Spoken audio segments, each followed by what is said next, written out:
ating treasures of the game na kwentuhan ng ating sports memorabilia collector na si Dr. Michael Rico Vicina, ang isa sa 40 greatest player ng PBA. Walang iba kundi ang PBA legend na si Alan Tudyk. Samahan niyo kaming balikan ng naging makasaysayang karera ng tinaguriang The Trigger Man ng Philippine Basketball dito sa Treasures of the Game. Panoorin natin ito.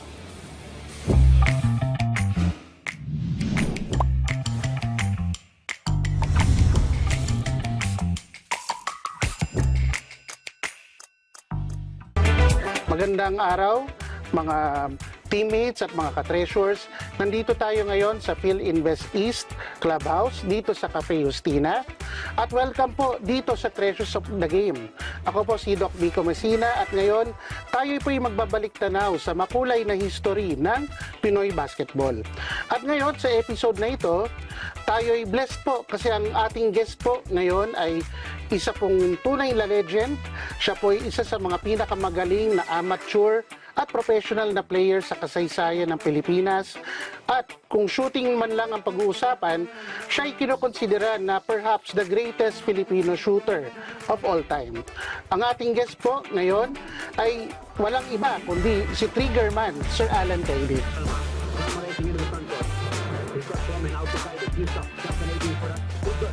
For the Philippines, 55 index. 45-42. Isolou o relógio de arremesso de 25 segundos para o Sam Miguel Bia. So silwan na lang natin, Sir Alan, yung ating kwentuhan. So, di ba, Sir Alan, nagsimula po ang inyong college career po sa UE? Yes. So, sino po yung mga naging influential po na tao kaya nakapunta po kayo sa UE at doon po kayo nakapaglaro ng inyong collegiate career? Well, actually, yung kapatid ng father ko, meron siyang kumpare na naglaro sa UE before, no? Ang pangalan is Oman De Vera. And isa siya sa mga superstars nung early days ng UE. Pinapunta niya ako doon. Kakilala kasi niya yung coach that time, si Roberto Flores. I think is also a former Olympian. Doon nag-umpisa yun. Doon sa pagpunta ko ng UE, doon na yung istorya ng karir ko sa college basketball. Tapos I think yung naging coach po nyo nung nasa UE po kayo ay isang batikan na shooter din, si Sir Jamie Mariano, si Mr. Cool. Nung nasa UE po ba kayo, tinulungan po kayo ni Coach Jamie na regarding sa shooting, binigyan po ba kayo ng mga pointers, o nung nakita niya kayo, ay okay na to si Alan, siya talaga, pulido lang yung kanyang shooting form, yung kanyang mechanics? Nung time na yun, sa pagkakaalala ko, kasi si Coach Jimmy, during my last 2 years of playing sa UE, doon ko siya naging coach. Prior to that, marami akong mga naging coaches. Yun nga, na tumulong din sa akin para ma-enhance yung shooting ko, tsaka yung skills ko, no? Si Coach Jimmy, syempre, he gives pointers. Pero kung ba parang alam na niya na parang that time nung mahawakan niya kami, hinog na yung team namin, hindi lang ako, pati yung mga kasama, kasi halos sabay-sabay kaming nag-start sa UE. Almost half of the team halos sabay-sabay kami nung 1981-1982 season. Kaya pagdating ng 84, intact na yung team. Kaya hindi masyadong kaming nahirapan sa pag-adjust sa sistema niya. At the same time, hindi rin siya nahirapan masyado sa pag-adapt ng mga roles ng mga players. So, yun. So sa kaalaman din ng ating mga ka-treasures at ating mga teammates, si Coach Alan po ay isa sa 2 lang pong player na nanalo ng MVP na 3 times sa UAAP. 3-time UAAP MVP po si Coach Alan, at ang kanyang kasama po doon sa distinction na yun ay si Jun Limpot from Lasal. Tama. So ngayon po, Sir Alan, regarding po sa pagpasok niyo po sa national team, sa Northern Consolidated, paano po kayo pinili para maging representative po ng bansa natin sa mga national tournaments at international tournaments? Basically, ang goal kasi ni Coach Ron tsaka ni na Boss Danding that time is to regain the Asian supremacy, no? Yung championship yung sa ngayon ang tawag is the FIBA Asia, no? Dati ABC. So gusto nating ibalik sa Pilipinas yung kampyonato. Nagka-problema sila noong 1983 dahil due to technicalities, no, may mga naturalized players sila na isinama na hindi nag-qualify doon sa certain criteria or doon sa ruling, kaya na forfeit yung games. I think, if I'm not mistaken, sa Hong Kong ginawa yun, no? So, right after that event, yung site na ng team ni na Coach Ron is yung 1985 ABC. ABC champ. So, noong 1984 pa lang, pino-form na niya yan. Nandiyan na. Doon kami pumasok ni Pido Harencio sa Team B Team B. ng NCC. Kasi yung Team A, busy kasi silang sumali sa mga liga outside the Philippines, no? So pagka may commitment ang NCC sa PBA, specifically nung third conference ng 1984, kami yung sinalang doon. Kami yung yun yung unang-unang tournament na sinalihan ko under NCC program. After nun, dumating yung 1985, slowly ipinapasok na niya ako sa Team A. Parang gumagawa na siya ng kombinasyon kung sino yung pwede, sino yung aalisin para in preparation for the 1985 ABC, which is, I think, December yon ng 1985. So, as early as January pa lang, may mga sinalihan na kami. The Pesta Sukan sa Brunei, February yun eh.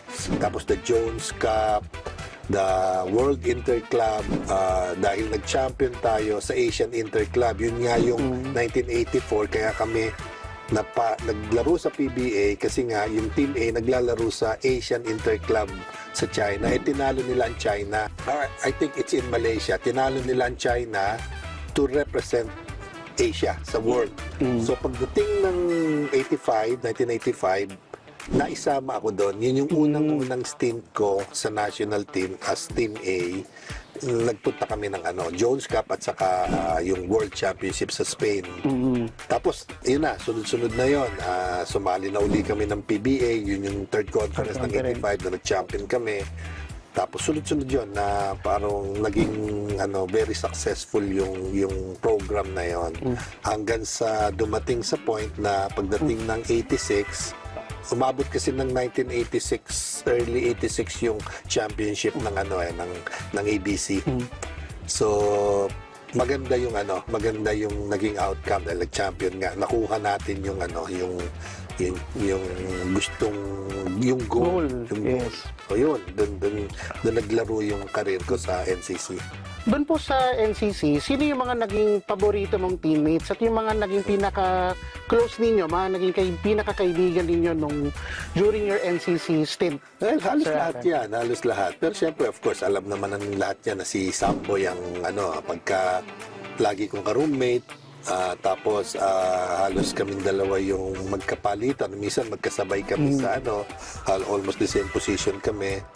Tapos si Ives at saka si Hector, close din ako dyan. Pero almost all of them naman, very ako dyan. Sina Elmer, sina Alfie, Franz and Tonichi, yan. And of course, our naturalized players na si Jeff Moore at si Dennis Steele. So siguro yung most likely yung very good performance in the NCC nakatulong po sa inyo, Sir Alan, doon sa PBA draft noong 1987. Yeah. Tapos during the 1987, I think kayo rin po ang naging Rookie of the Year nung taon po na yon. Praying for great taste po yun, Sir Alan, di po ba? Yeah. Oo, kasi malaking bagay talaga yung international stint namin kasi doon namin nabibuild yung confidence namin. Imagine we're playing against taller and bigger guys, dominating talaga yung mga nakakalaban namin. In fact, doon sa Jones Cup na nag-champion kami, halos puro national team. Tuwan-tuwa kami nung tinalo namin yung Uruguay national team na during that time may 6th placer sa Olympics. So, talagang yung confidence level namin sobrang taas. Kaya pagdating namin ng PBA, parang feeling namin namin, pare-pares lang tayong Pilipino rito. So medyo, hindi naman sa pagyayabang, modest aside, yung level of namin, maturity, medyo mataas na at saka confident kami na kaya namin makapag-compete kahit kanino dun sa professional level. How were you first accepted nung Great Taste na team na yon? Kasi as I remember, yung team na yon studded with mga all-stars na mga veterans like Sir Atoy Ko, Philip Cesar. So, paano nila kayo tinanggap ng mga veterans? Lalo na yung mga pioneers po sila, mga stars po sila at their own right. So, paano po kayo na-integrate doon sa Great Taste team po? Napakaswerte ko at dahil marami ako natutunan sa kanila. No? They welcome me with open arms. Malaking factor dyan is si Coach Baby Dalupan kasi siya yung nag-mold, siya yung nagbigay ng confidence sa akin. At yun nga, everyday nakakasama mo sila na mga idolo mo tapos naging teammate mo, tapos binibigyan ka ng pointers here and there. Tapos sabay-sabay kayong nagse-celebrate pag nag-champion, pag natalo, sabay-sabay din kayong hindi naman nagmumon, parang masama ang loob sa pagkatalo. Alam mo yan, parang doon nabuo yung yung not just teammate, yung friendship, outside basketball, magkakasama din.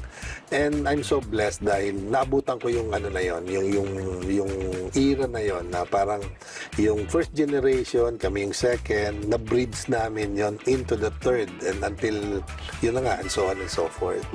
So doon sa mga veterans po na yun na tumanggap po sa inyo, Sir Alan, meron po ba sa kanila na yung nag-take talaga ng time na i-mentor ka? Almost all of them naman. Kasi I make it a point minsan na ako yung dumalapit sa kanila